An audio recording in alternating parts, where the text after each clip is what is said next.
There are many in Nebraska who feel that despite ballot measures passing public votes, like a vote from 2022 in favor of raising Nebraska's minimum wage, their voices aren't being heard by Nebraska's unicameral.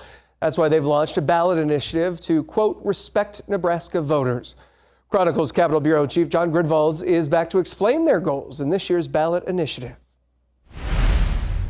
Every single one of us wants to restore that simple idea, and when the people vote, that vote matters. A celebration in Lincoln's Cornhusker Hotel. I'm thrilled to share that this morning we turned in more than 186,500 signatures. It's what the Respect Nebraska Voters sponsors call a major step toward protecting future ballot measures, like paid sick leave and minimum wage, which they say the legislature whittled down despite overwhelming support. Too many politicians think they know what's best for Nebraskans, that they know better than the people that elected them. But Nebraskans know what's best for Nebraskans. Right now, 33 lawmakers need to be on board to modify a statute approved on the ballot. That's the same number it takes to break a filibuster. The language in this ballot initiative would change that to 40. But Senator Michaela Cavanaugh, who supported minimum wage and paid sick leave, took to social media to raise concerns this week. You always have to think through the unintended consequences. Cavanaugh points to medical cannabis and the program that remains in limbo. A bill to establish protections for recommending practitioners fell short in the legislature this year. We could have more of an opportunity to make positive changes to help move medical marijuana forward. But if this passes, then we're going to be set back again. The campaign needs about 126,000 of its collected signatures to be valid. I'm joined now by Nebraska Senator Victor Roundtree from District 3 in Omaha. Senator, thank you for joining us this morning on Chronicle. Thank you so much. It's great to be here. Let's talk about this ballot initiative really quick before we get to the deficit. If this passes in November, how would it change your job? It would impact us in a manner of having to build better coalitions.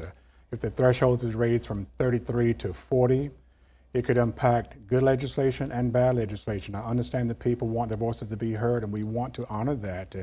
But if we have bad bills that are coming through, initiatives, and trying to get to that 40-vote threshold, it could be very difficult.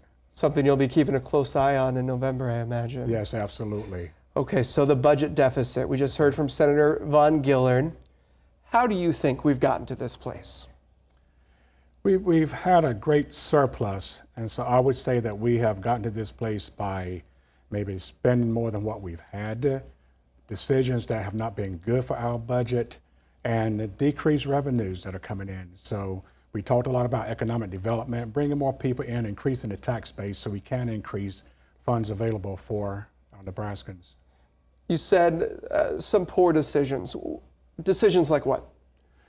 Decisions that may be spending money. I'm going to say one is a golden calf for a lot of people. Like we have the Perkins Canal. We have over $650,000 allocated to that.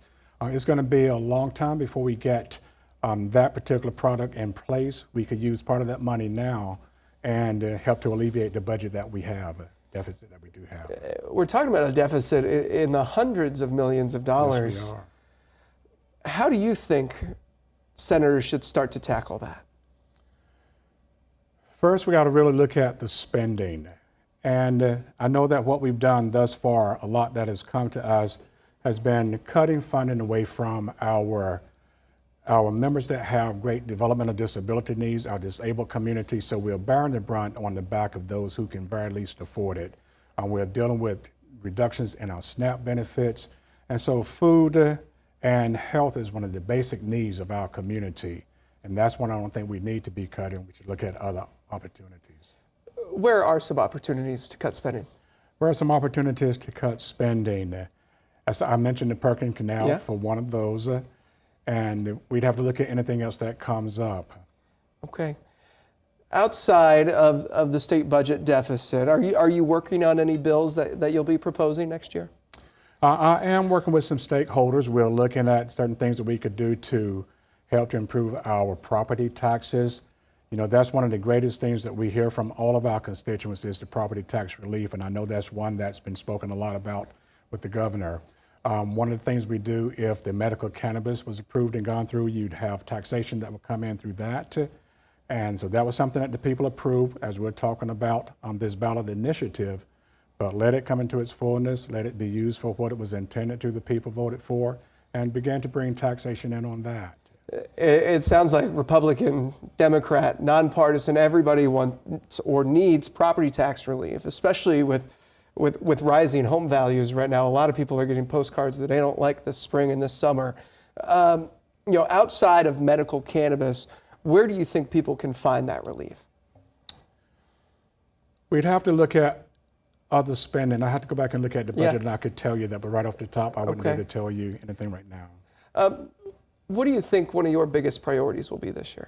One of my biggest priorities will be what has been a priority, and that is going back and taking care of the least of these. We've had great cuts in our Medicare. We've had great cuts in, shall I say, Medicaid. We've had great cuts in services provided to our disability communities. And a lot of them feel like they're not taken care of. A lot of times the parents that are caring for their children with needs or disabilities will stop by the office and say it feels like they're really trying to kill our children, so we don't have to take care of them anymore. We've only got about 1 minute left. You're halfway through your first term as a state senator. What do you think you've learned in those first 2 years? I've learned the necessity of collaboration. We are a unicameral, and one of the things I always try to do is respect the institution. As we are one unit body, we have Republicans, we have Democrats, Independents, but my focus is always what is best for Nebraskans. Doesn't matter about what's behind my name, but what is best for our Nebraskans. Do you think there's more coalition that goes on in the unicameral than maybe the public believes? We're always talking. We're always talking. And I know I'm a talker, so I like to get up and go to all of the other 48 senators that we have. I need to know about them and really what their priorities are, how I can support their priorities, but also encourage them to support ours, because at the end of the day, our body is there to take care of our Nebraskans. Senator Roundtree, thank you so much for joining us this morning. All right, thank you so much. Remember, if you want to be part of this show or want to watch it again, it's available on the very local app. All KETV News Watch 7 reports are there on demand. They are all free. You can download the app on Roku, Amazon Fire, or anywhere you get apps. Nebraska's 2027 legislative session begins in 164 days, but rest assured, senators are already working to make sure next year's session is a productive one. I'm Bill Sherman. Thanks for watching. We'll see you back here next Sunday morning for KETV News Watch 7's Chronicle.